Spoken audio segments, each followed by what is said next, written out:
Hello everyone, this is Go Gaming here. This is going to be a political video, so if you want to swipe off now, please do.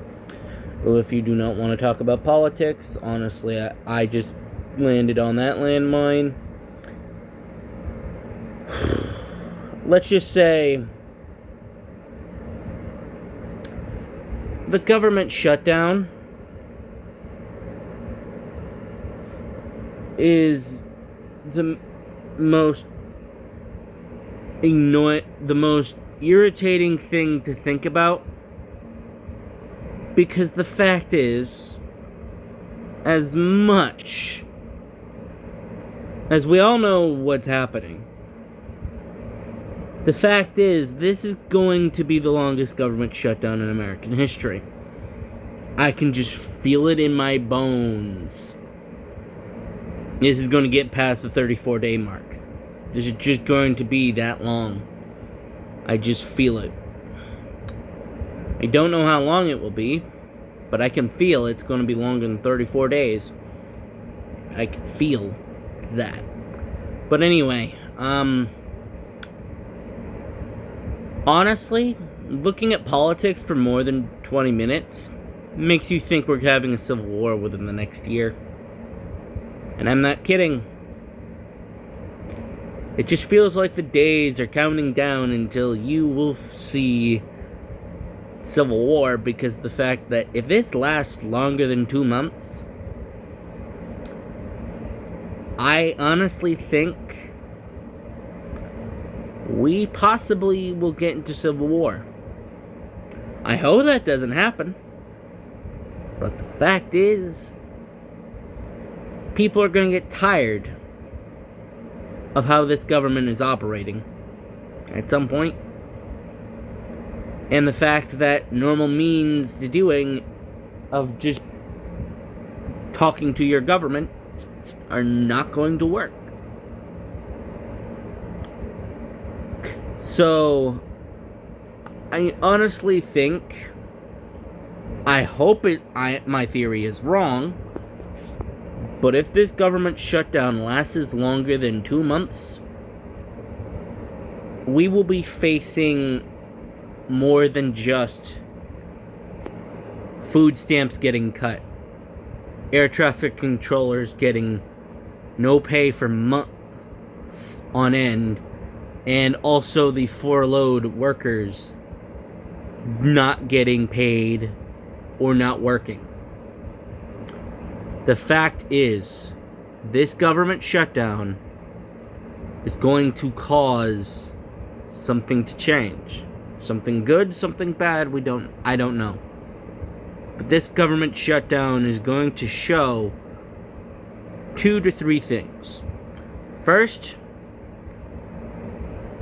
unless Republicans get the best marketing on planet Earth, Republicans are more than likely going to lose the midterms.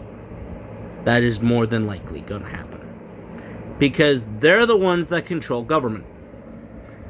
And let's not play the blame game there.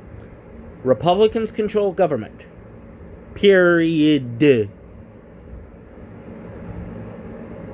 Mike Johnson is the one that heads the House.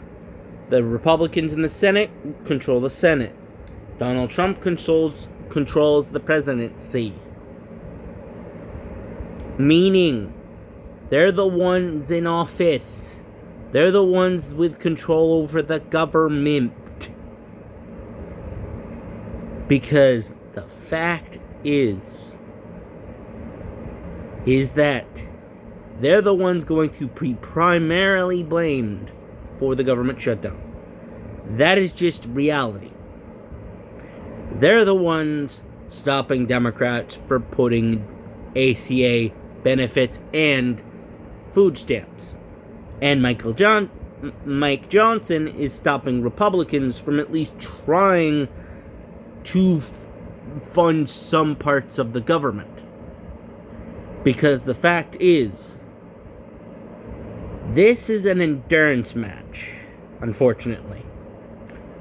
Basically challenging each other where Democrats are very much doing this to make it so, ACA benefits last longer, or Obamacare benefits or healthcare benefits subsidies last longer, but Republicans want them completely written out. Completely. And that's not even debatable. And the fact that this is an endurance match, seeing if the Democrats will bend or the Republicans will bend. And we're all in the middle. And two other things that will come about this. The two-party system is going to need to change, or leadership in one of the two parties is going to need to change. Which, I don't know which one's going to happen. I don't know. We've been saying for decades there's going to be a third party. We don't know yet. I don't know. I cannot predict the future that confidently. But I would say this.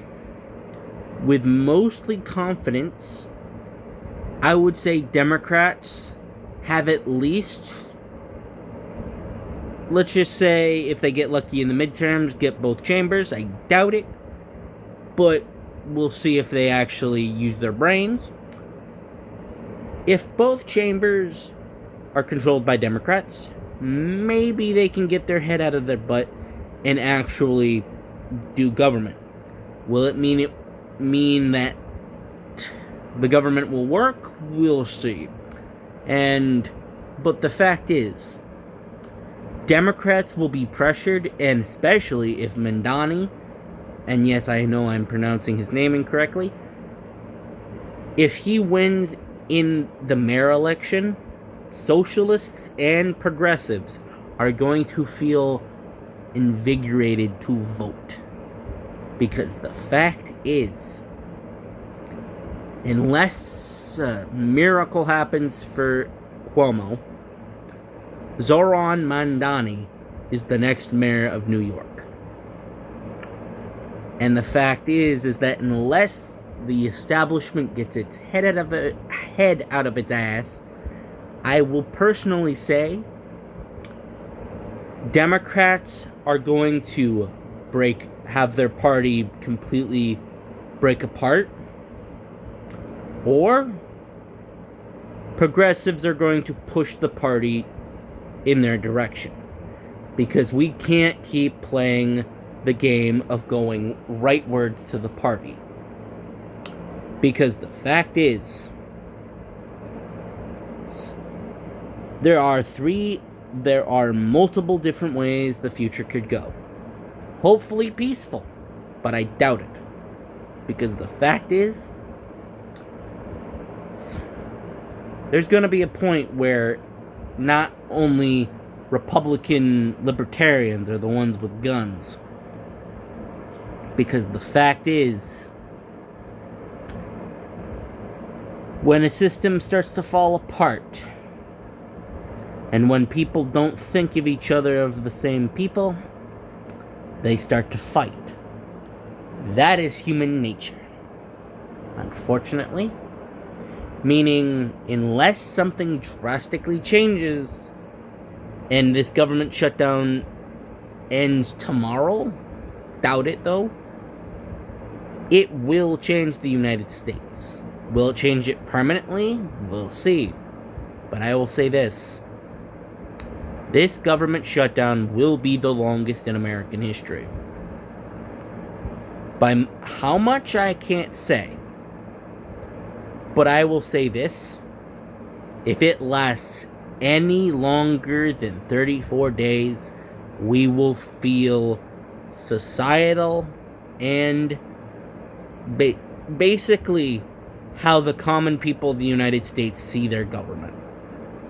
Because the fact is, across the democratic world, we're already seeing major establishment parties crack, or completely become irrelevant. You get my point.